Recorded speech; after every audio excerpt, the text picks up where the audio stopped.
dia, toda honra e toda glória sejam dadas ao nosso Senhor e Salvador Jesus Cristo, ao Senhor da Igreja e a todos vocês que estão em casa, graça e paz vos sejam multiplicadas. Este é o programa De Volta à Palavra, um programa do Ministério Apostólico De Volta à Palavra. E é com grande alegria que nesta manhã nós chegamos até vocês para trazer a bênção do Senhor, abençoar a sua vida, a sua casa, a sua família, trazendo a rica e poderosa Palavra de Deus. Uma palavra centrada nas páginas do Novo Testamento, uma palavra comprometida com a sã doutrina, conforme o Senhor nos legou aqui no Novo Testamento, uma palavra que cura, uma palavra que salva, uma palavra que liberta, uma palavra que edifica. Portanto, abra o seu coração nesta manhã e permita que Deus fale mais uma vez com você, permita que Ele penetre para dentro do seu coração a sua palavra e assim produzir em nós algo eterno, algo que esteja de acordo com a sua vontade.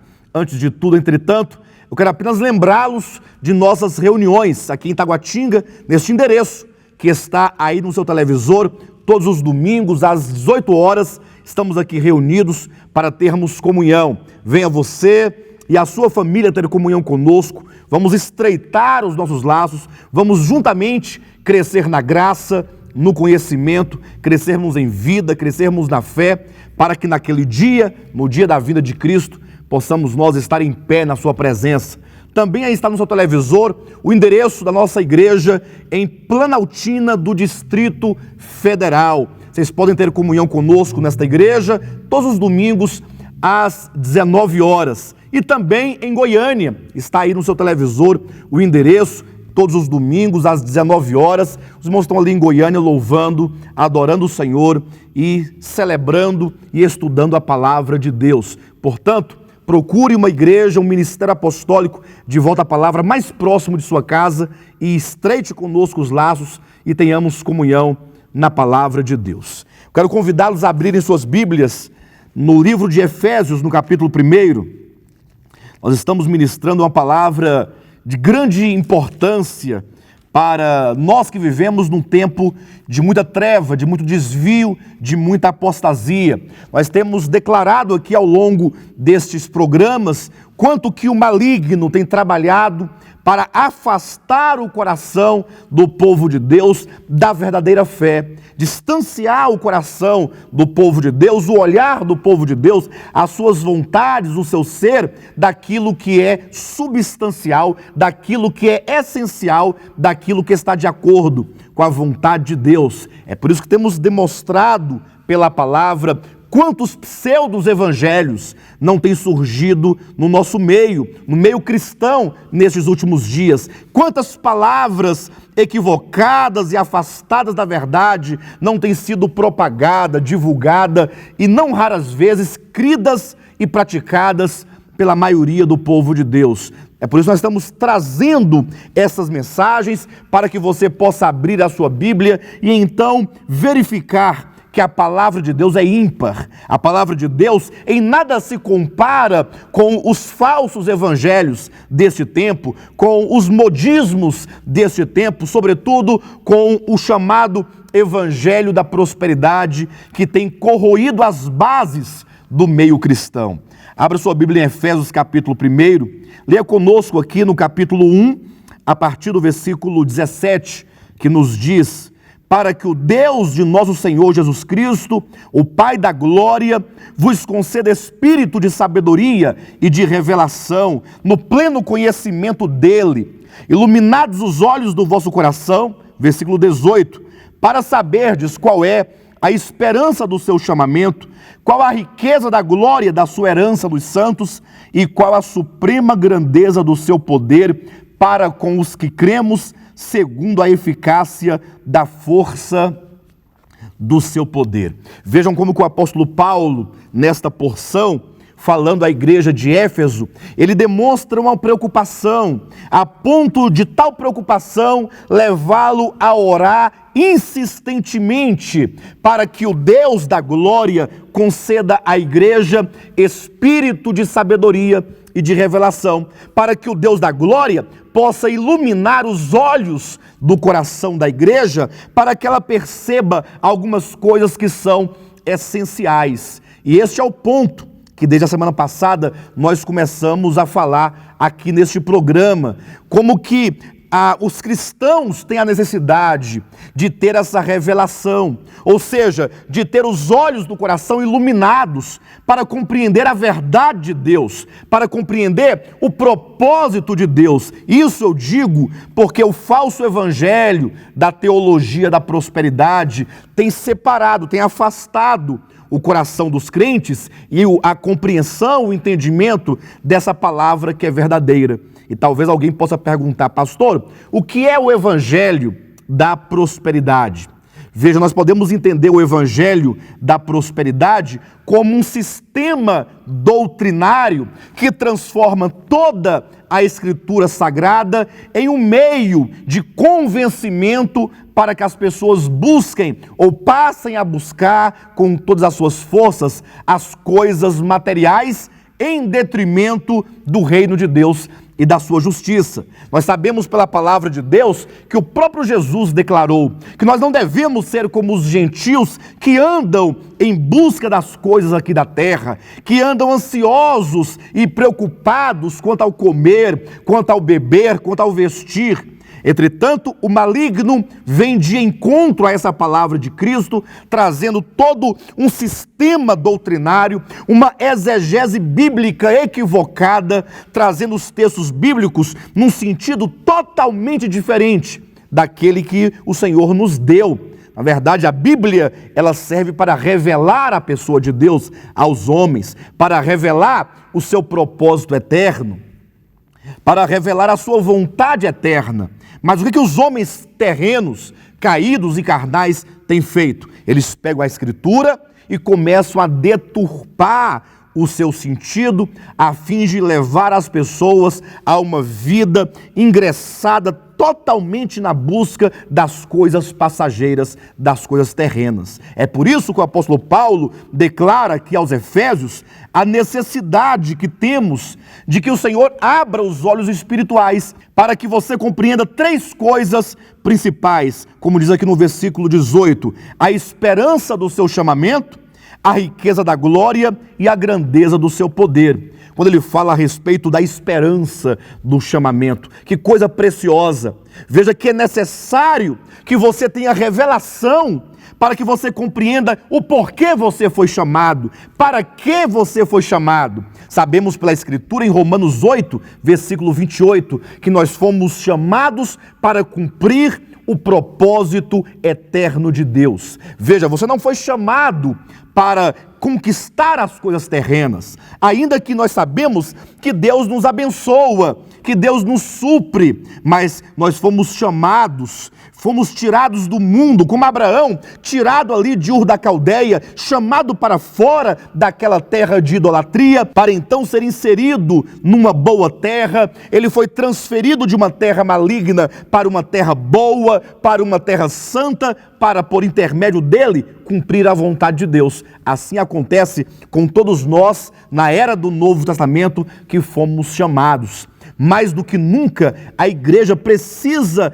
entender que como tal, como igreja, o termo original eclésia, nós constituímos uma assembleia, um ajuntamento de pessoas que Deus chamou do mundo e agora Ele quer nos fazer instrumentos de sua vontade, Ele quer trabalhar em nós a sua vontade, Ele quer trabalhar em nós o seu propósito eterno, a ponto de naquele dia, naquele último dia, todo o universo possa contemplar em nós a grande obra de salvação, de redenção, de justificação, de santificação e de conformação que o Senhor efetuou em nós naquele dia, quando nós estivermos plenamente conformados à imagem do seu Filho e reinando e governando com Cristo sobre toda a terra.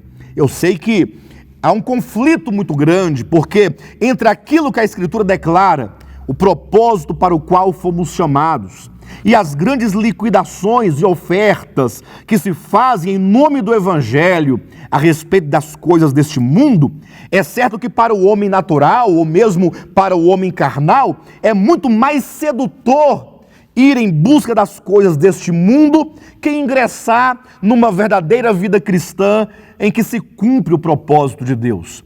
Entretanto, eu faço um apelo, não à massa da cristandade, mas para você, irmão em Cristo, você, minha irmã em Cristo, que de fato ama a Jesus, você que de fato foi chamado por Ele, que o Senhor te chamou pelo seu nome, você deu ouvido à voz do Senhor, à palavra do Evangelho, você que de fato entrou para a fileira daqueles que creem no Senhor, não por qualquer outro motivo, senão por uma convicção de fé que o Senhor gerou no seu coração. Eu apelo para que você possa se afastar de toda forma de evangelho que não busca a glória de Deus, antes que busca a glória dos homens, que busca a satisfação das vontades humanas. Se afaste deste evangelho e comece a buscar, enquanto há tempo, ao evangelho de Cristo, que busca a sua glória e que busca a sua vontade.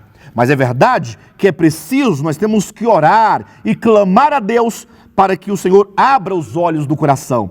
É preciso que haja então uma intervenção divina, tirando as escamas e os véus do coração, para que se contemple essa coisa maravilhosa que é a vontade do Eterno. É por isso que é dito também que devemos ter a revelação para que nós venhamos a saber qual é a riqueza da glória. Ou seja, há uma riqueza que o Senhor nos deu. É como diz na segunda carta de Paulo aos Coríntios, no capítulo 4, versículo 7 em diante, que há um tesouro em vasos de barro. Esse vaso de barro, de que diz a palavra de Deus, é o homem. É o servo de Deus, aquele que creu no Evangelho, aquele que foi chamado. E então o Senhor deposita em nós estes vasos de barro e deposita um tesouro. Esse tesouro é a sua própria pessoa. Esse tesouro é a glória da sua substância, é a glória da sua essência, é a glória da sua presença. Lembram quando lá no Monte da Transfiguração, nos é dito nos Evangelhos, mais precisamente em Mateus capítulo 17, quando ali estava Jesus diante de 3 de seus discípulos, Pedro, Tiago e João, é dito quando de repente o Senhor então começou a demonstrar fisicamente e exteriormente a glória interior da sua divindade. É nos dito que seu rosto resplandeceu como o sol, as suas vestes começaram a ficar brancas e alvas e a resplandecer de uma maneira fulgurante.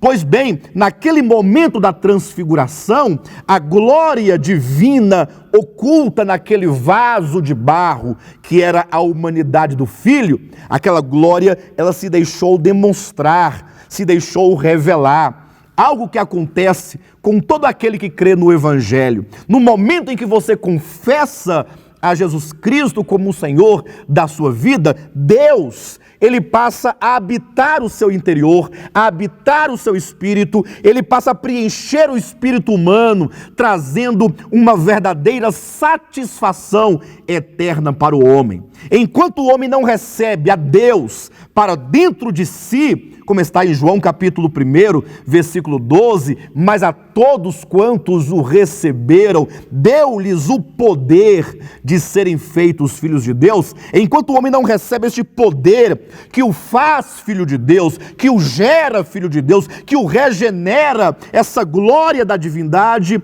o homem certamente não será plenamente satisfeito. É por isso que muitas pessoas, e mesmo muitos cristãos, porque não podem ver a realidade espiritual dentro de si, vivem uma vida de frustração.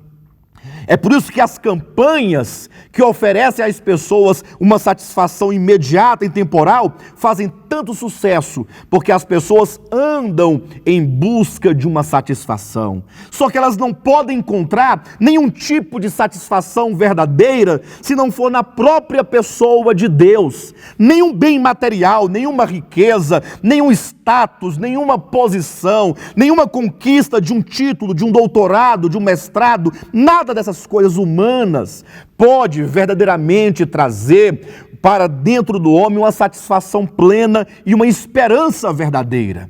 Veja o que está na palavra de Deus aqui no livro de Colossenses, no capítulo 1. Abra sua Bíblia e veja o que diz o versículo 27, que nos fala assim: aos quais Deus quis dar a conhecer de antemão qual seja a riqueza da glória deste mistério entre os gentios, Cristo em vós, a esperança da glória.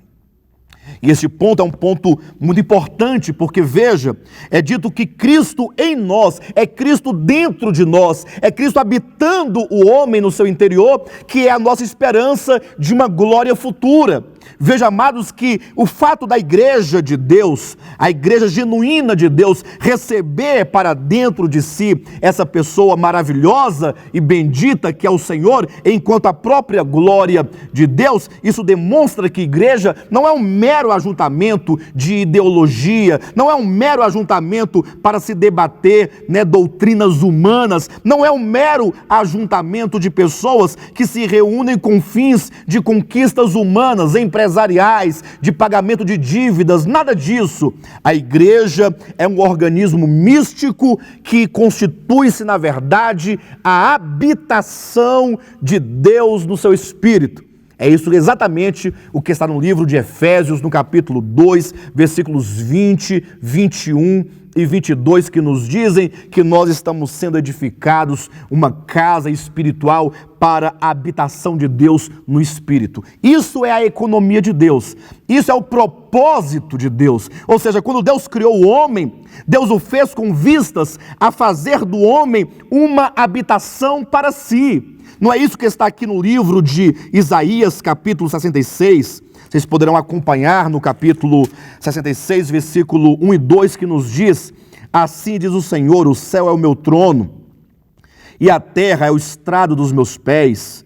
Que casa me edificarei vós? E qual é o lugar do meu repouso? Veja o questionamento de Deus para o homem. Ele fala: olha, eu criei os céus, eu criei a terra, eu criei todas as coisas. E agora eu pergunto para o homem: que casa vocês vão edificar para mim?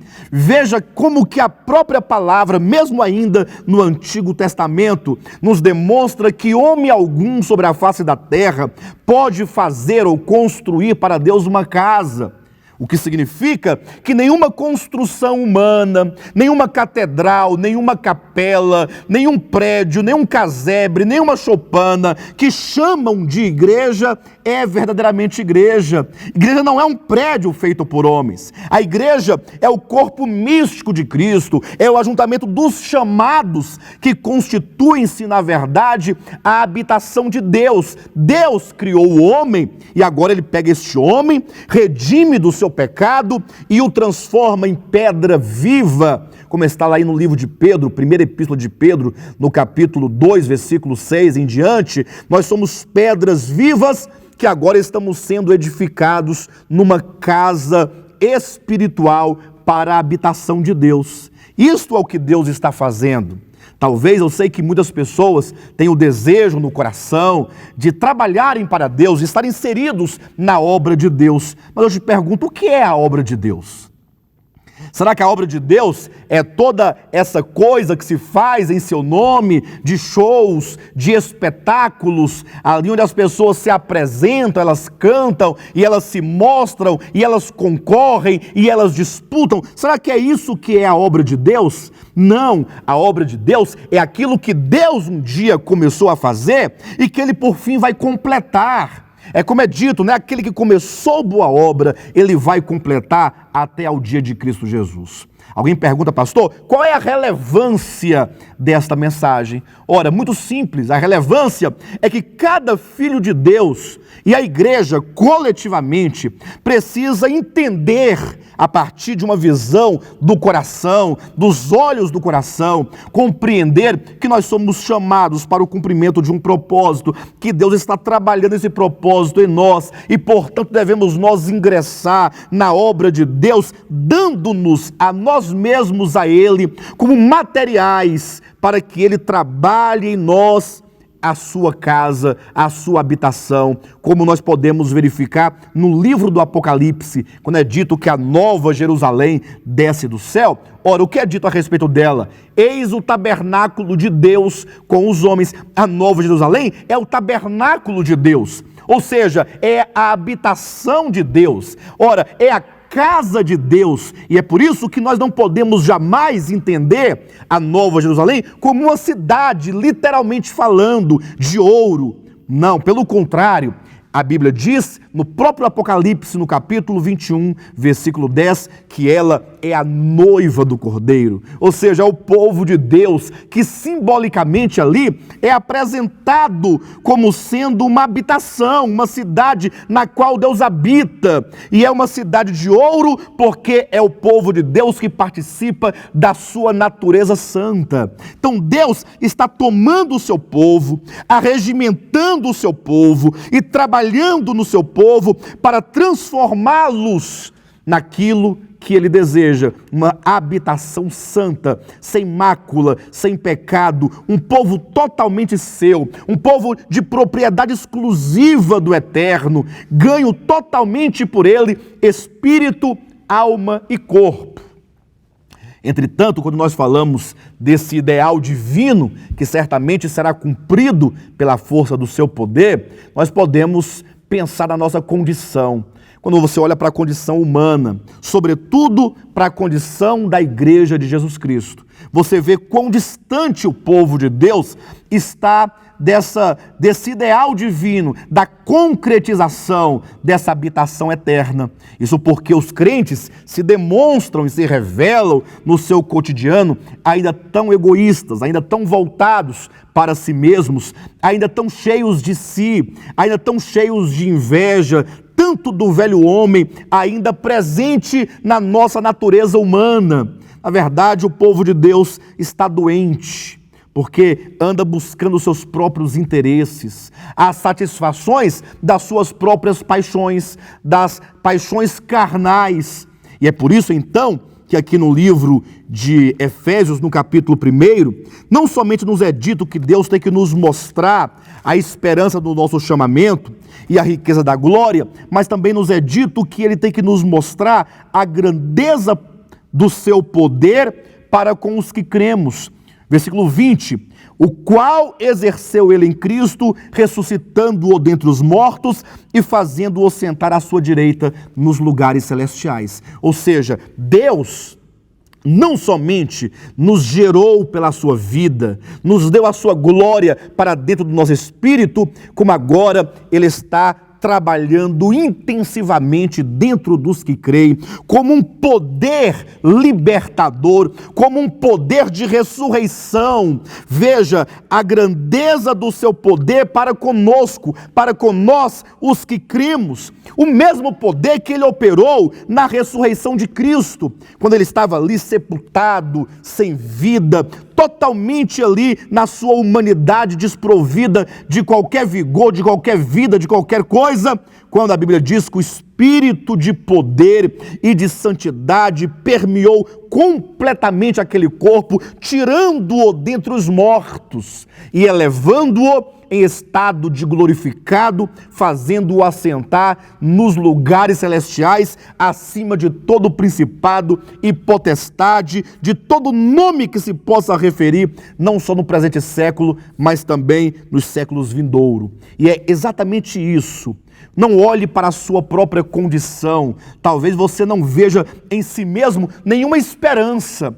Talvez nesta manhã eu esteja falando com pessoas que, quando consideram a sua própria experiência, quando consideram na sua própria capacidade, na sua condição espiritual, talvez se sinta tão desprovido de vida, tão desprovido de força, como o Cristo quando estava sepultado naquele sepulcro novo. Mas veja como que a salvação é obra de Deus, porque Ele nos concede este poder, que é o seu próprio Espírito, é um poder capaz de mudar a morte em vida, de transformar a sua vida de uma condição de morte em uma condição de ressurreição, de ascensão, de glorificação, de exaltação. Mas veja que eu estou trabalhando aqui no campo espiritual, ou seja, o que Deus tem preparado para nós no campo da nossa vida espiritual para com Ele é de sermos plenamente santificados, espírito, alma e corpo, quando naquele dia essa glória interior, esta vida interior, tomar totalmente o nosso corpo, absorver totalmente o nosso corpo, e então nosso espírito regenerado, nossa alma transformada e o nosso corpo glorificado poder manifestar e expressar plenamente a Deus em cumprimento ao seu propósito original, declarado profeticamente em Gênesis capítulo 1, quando nos é dito que Deus criou o homem para encher a terra, Deus criou o homem para governar sobre a terra, e Deus criou o homem, então, para exercer a sua autoridade e expressá-lo sobre toda a terra. É certo que aquele homem criado, ele não cumpriu com este propósito. Antes, ele foi enganado, ele caiu, tornou-se escravo do maligno, escravo do pecado, escravo do mundo, e por toda a sua história viveu em vergonha, viveu em miséria, viveu em desonra. Mas para isso se manifestou o Filho de Deus, para desfazer as obras do diabo, tomar este homem como que um tição tirado do fogo e redimi-lo, trabalhar tão profundamente e eficazmente nele, de modo a torná-lo um homem glorioso, o corpo de Cristo, novo homem, o corpo crístico, cheio da plenitude de Deus, que cumpre cabalmente o propósito original, um homem governando sobre toda a terra, tendo Cristo por cabeça, não Adão, mas o próprio Cristo, é o novo homem, é o segundo homem, cheio da glória de Deus, expressando e manifestando os ricos atributos de Deus. Ora, eu sei que certamente o tempo não é suficiente para tratar de cada aspecto dessa verdade divina em detalhes. É por isso que nós estamos abertos à comunhão. Estamos abertos aqui em Taguatinga, em Planaltina, em Goiânia. No nosso site vocês têm acesso aos endereços e também à nossa agenda de reuniões. Estamos abertos para ter comunhão. Venha ter conosco, vamos conversar sobre o Evangelho, vamos voltar o olhar e o coração para a Palavra de Deus, para que mediante esta revelação nós possamos crescer, possamos deixar de rastejar esta vida, de buscar as coisas deste mundo, as coisas terrenas, e alçarmos as alturas em busca do reino de Deus e da sua justiça.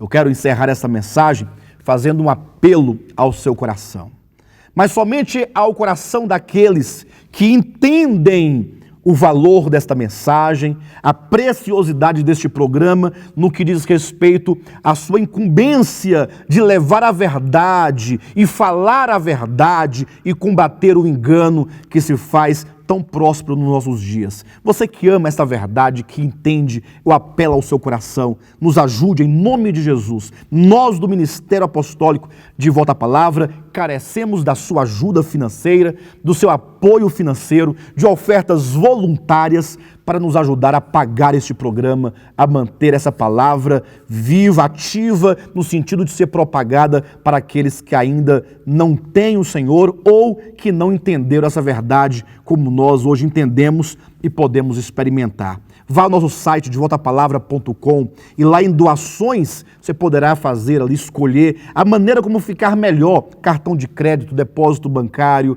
ou seja, da maneira como ficar melhor, tem várias opções. E eu tenho certeza que você nos ajudando, muitas pessoas também serão ajudadas mediante esta ministração. Desde já agradeço a todos vocês, em o nome de Jesus, tenham um bom sábado e Jesus Cristo é o nosso Senhor.